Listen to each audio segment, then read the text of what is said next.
Paulo, quando a gente fala de cetogênica e composição corporal, eu tenho uma visão muito delicada em relação à dieta cetogênica, porque apesar de a cetogênese ser um mecanismo de sobrevivência do nosso organismo, e é importante a gente entender isso, cetogênese é nada mais do que um mecanismo de sobrevivência. E quando a gente olha para os trabalhos associados à massa muscular, esse estado de depressão de glicogênio muscular, o que é o glicogênio muscular? É a forma com que nós estocamos os carboidratos no músculo esquelético. Esse glicogênio muscular, ele fica comprometido na dieta cetogênica. Nós vamos ter, obviamente, uma depressão significativa desse glicogênio muscular, ou seja, uma queda desse glicogênio muscular significativa. E esse glicogênio, ele é um grande sinalizante dos processos anabólicos. Então, isso é um ponto importante, que às vezes a gente fica muito focado em proteína, para o anabolismo, e de fato isso é importante, mas o carboidrato, ele tem um papel importante não só no fornecimento de energia para situações anabólicas, como também de sinalização em meio à resposta anabólica, né? Nós sinalizamos proteínas que potencializam a síntese proteica quando nós temos uma concentração de glicogênio no músculo satisfatória. Então, eu não vejo como um manejo interessante.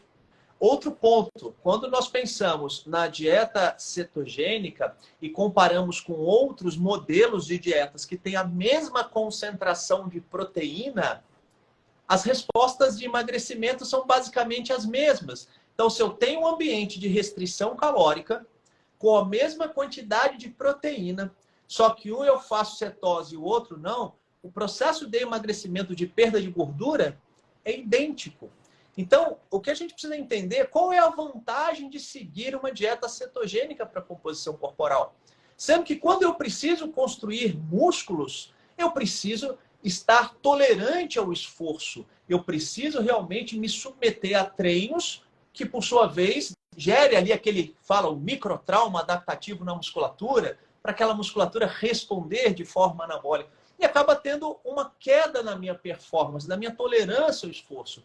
Então, sinceramente, eu não vejo como a melhor estratégia. Eu vejo que nós podemos sim ter um bom consumo de carboidratos, um bom consumo de proteína, um bom consumo de lipídios, mesmo sem estar em cetose, ou mesmo fazer um jejum e ter excelentes resultados na composição corporal. Eu diria de passagem, resultados superiores na composição corporal. Porque além de você sinalizar melhor o anabolismo, você ainda tem uma situação no qual você consegue se comprometer com o treinamento de forma muito mais intensa e significativa. Eu acho que quando você fala de ruído, é o que o pessoal também percebe do que é uma dieta cetogênica, né? Porque eles acham que é comer ovo com bacon, e na verdade é comer frango cozido com abacate, com legumes, com verdura, ou seja, não é uma questão de aumentar a gordura, mas é na proporção você ter escolha de alimentos que são alimentos que tenham baixa quantidade de carboidrato e não necessariamente uma alta quantidade de gordura. Eu acho que esse é o primeiro ponto, né? Porque todo mundo pensa assim, dieta cetogênica, ovo, bacon, carne, linguiça, né? Ninguém pensa frango grelhado, abacate, alface, legumes, verduras, né? Coisas assim. O pessoal pensa sempre do lado do junk food. Se a gente pensar na cetogênica clássica, você vai consumir no máximo ali 5% de carboidratos, né? De fato, de 20 a 50 gramas de carboidratos, então uma restrição severa de carboidratos que faz você entrar em cetose. E em relação às proteínas, as dietas também não podem ser extremamente ricas em proteínas. Isso é um ponto importante, porque se você aumenta muito o teor proteico numa dieta cetogênica, você não entra em cetose. Então, você acaba não entrando no processo que você está buscando. Então, existe um teto. Então, a gente fala que até 2,3 gramas de proteína, mais ou menos, numa dieta cetogênica, 20 gramas de carboidratos e o restante em lipídios. Então, você complementa o teu aporte energético em lipídios. E o que acontece, Paulo, no final das contas? A dieta cetogênica é o fato de você consumir uma grande quantidade de lipídios. Esses lipídios, quando eles ganham o trato gastrointestinal, eles vão sinalizar por meio de alguns hormônios, de algumas incretinas, que é o que a gente chama, lá para o cérebro, gerando mais saciedade. O que, no final das contas, faz com que você fique em restrição calórica. Então, atenção, dieta cetogênica não é comer gordura à torta e direita que eu vou emagrecer. É porque a gordura faz com que você tenha uma maior saciedade, o que possivelmente te garante se manter em restrição calórica. Mas nem sempre isso é verdade.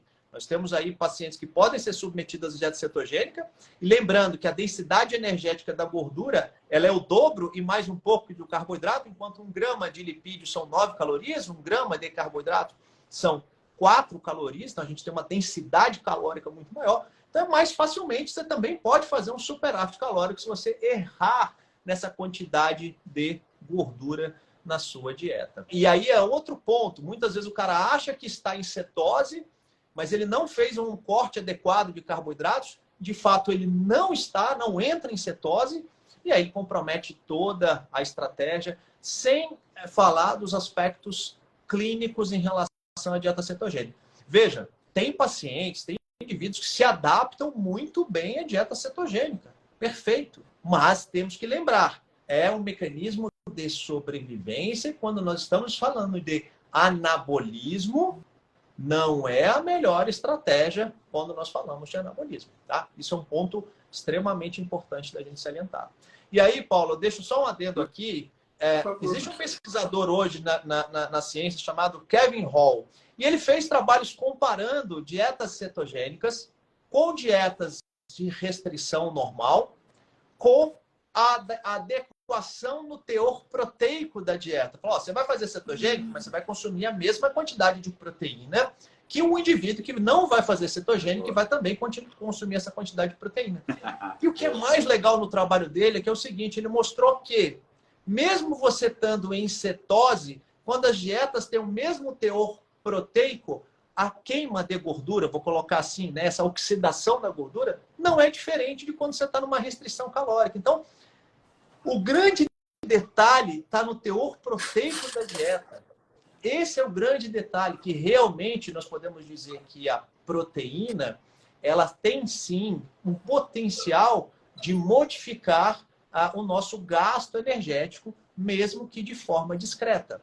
Se você pegar uma dieta dentro das recomendações clássicas que a gente tem, que é 0,8 gramas de proteína por quilograma de peso, e comparar com uma dieta com 1,6 gramas de proteína por quilograma de peso, mesmo que as duas tenham a mesma ingestão calórica, nós vamos ter resultados diferentes na massa muscular e na gordura corporal. Então, é óbvio que se você pega uma dieta e compara, você fala, não, essa dieta é melhor do que essa dieta, porque eu tive resultados melhores na composição corporal. Mas você tem um nutriente, que é a proteína, que modifica o teu gasto energético, que mitiga os processos de perda de massa muscular, que sinaliza o anabolismo numa concentração diferente dessa dieta que está dentro das recomendações.